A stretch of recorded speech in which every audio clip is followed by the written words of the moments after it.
ಹಾಗಾದ್ರೆ jail manual ಪ್ರಕಾರ ದರ್ಶನ್ಗೆ ಏನೇನು ಸೌಲಭ್ಯಗಳು ಸಿಗಬಹುದು ಅನ್ನುವಂಥದ್ದನ್ನ ತೋರಿಸ್ತಾ ಹೋಗ್ತೀವಿ ನೋಡಿ.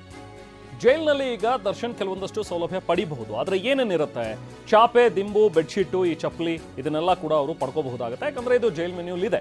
ಇನ್ನು ಚಳಿಗಾಲದಲ್ಲಿ ಸ್ವಲ್ಪ ದಪ್ಪನೆಯ ಹಾಸಿಗೆ ಪಡ್ಕೊಳ್ಳೋಕ್ಕೂ ಕೂಡ ಅವಕಾಶ ಇದೆ.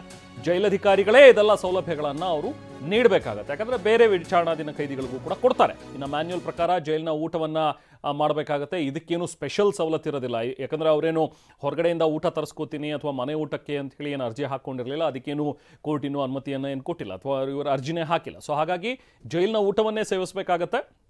ಮ್ಯಾನ್ಯುಯಲ್ನಲ್ಲಿ ಬೇರೆ ಬೇರೆಯವ್ರಿಗೆ ಏನು ಕೊಡ್ತಾರೆ ಇತರೆ ಸಹ ಕೈದಿಗಳಿಗೆ, ಅದೇ ರೀತಿ ದರ್ಶನ್ಗೂ ಕೂಡ ಊಟವನ್ನು ಕೊಡ್ತಾರೆ.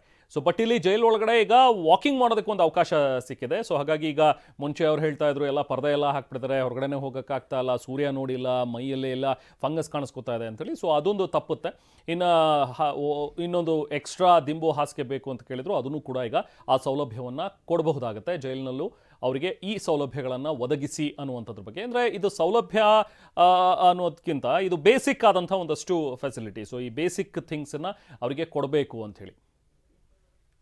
ಇನ್ನು ಇದ್ರ ಜೊತೆಗೆ ಇನ್ನೂ ಒಂದಷ್ಟು ಅವಕಾಶ ಇದೆ. ಅದೇನಂದರೆ ಮನೆಯವರ ಭೇಟಿಗೆ ವಾರದಲ್ಲಿ 2 ದಿನ ಅವಕಾಶವನ್ನು ಕೊಡಬಹುದು. ಸೊ ವಾರದಲ್ಲಿ 2 ದಿನ ಫ್ಯಾಮಿಲಿಯವ್ರಿಗೆ ಕರೆ ಕೂಡ ಮಾಡಬಹುದು, ಫೋನಲ್ಲಿ ಮಾತಾಡ್ಬೋದು. 2 ದಿನ ಭೇಟಿ ಮಾಡ್ಬೋದು, 2 ದಿನ ಕರೆ ಮಾಡ್ಬೋದು. ಇನ್ನು ಕಾಮನ್ ಏರಿಯಾದಲ್ಲಿ ಟಿ ವಿ ಇರುತ್ತೆ, ಅಲ್ಲೇ ಹೋಗಿ ಅವ್ರು ಕೂತ್ಕೊಂಡು ಟಿ ವಿ ವೀಕ್ಷಣೆಯನ್ನು ಮಾಡಬಹುದಾಗುತ್ತೆ. ದೈಹಿಕ ಚಟುವಟಿಕೆಗಳಲ್ಲಿ ಭಾಗಿಯಾಗುತ್ತೆ. ಅಂದರೆ ಏನಾದರೂ ಒಂಚೂರು ಎಕ್ಸಸೈಸ್ ಮಾಡ್ಕೊಳ್ಳೋದಕ್ಕೆ, ಯಾವುದಾದ್ರೂ ಸ್ಪೋರ್ಟ್ಸ್ ಆಡ್ತೀನಿ ಅನ್ನೋದಿದ್ದರೆ ಇಂಡೋರು, ಅಂದರೆ ಅದು ಕೇರಮ್ ಆಗಲಿ ಅಥವಾ ಶಟಲ್ ಬ್ಯಾಡ್ಮಿಂಟನ್ ಆಗಲಿ ಅಥವಾ ಚೆಸ್ ಆಡೋದು, ಇಂಥದ್ದಕ್ಕೆಲ್ಲವೂ ಕೂಡ ಅವಕಾಶ ಇರುತ್ತೆ.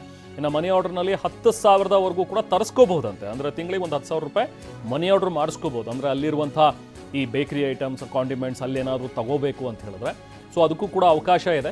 ಇನ್ನು ಪುಸ್ತಕಗಳಿರುತ್ತೆ, ಪೇಪರ್ ಇರುತ್ತೆ, ದಿನನಿತ್ಯದ ನ್ಯೂಸ್ ಪೇಪರ್ಗಳು ಕೂಡ ಬರುತ್ತೆ, ಮ್ಯಾಗಝಿನ್ಗಳಿರುತ್ತೆ, ಬೇರೆ ಬೇರೆ ಪುಸ್ತಕಗಳಿರುತ್ತೆ. ಅದನ್ನು ಕೂಡ ಓದಬಹುದು. ಅದಕ್ಕೆ ಓದೋದಕ್ಕೆ ಏನು ತಕರಾರು ಇರೋದಿಲ್ಲ, ಅವಕಾಶ ಕೂಡ ಇರುತ್ತೆ.